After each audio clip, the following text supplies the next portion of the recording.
World War I was the product of a thought system that assumed that fighting and bloodshed were an essential law of nature.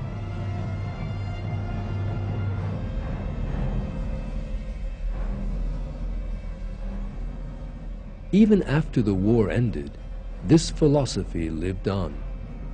Because it did not die, it went on to plant the seed of an even larger, more terrifying war. Germany was at the center of this great threat.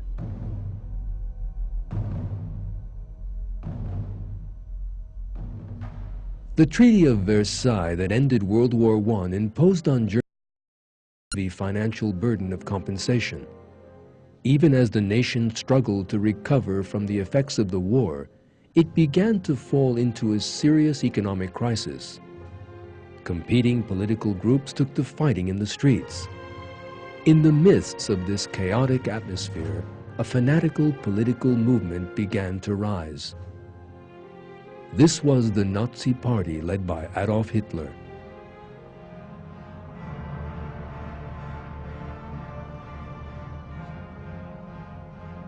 Nazism was nothing but an interpretation of social Darwinism. Hitler had already adopted the racial struggle to survive view, which was the basis of Darwin's theory. According to Hitler, the Aryan race of the German people was at the top rung of the evolutionary ladder, and it had the right to rule over other races. In order to make this view a reality, they needed another war, a war that would make Germany the ruler of the whole world.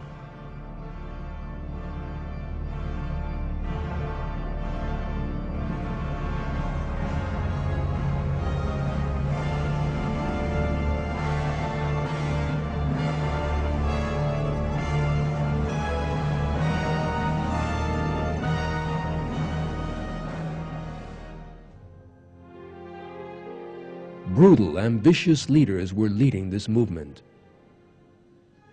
The situation of these leaders was explained as follows in the Quran.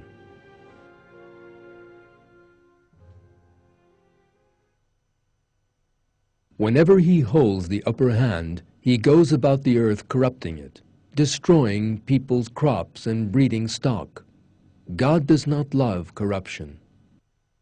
Then, is it to be expected of you, if you assumed power, that you will cause corruption in the earth and sever your ties of kinship?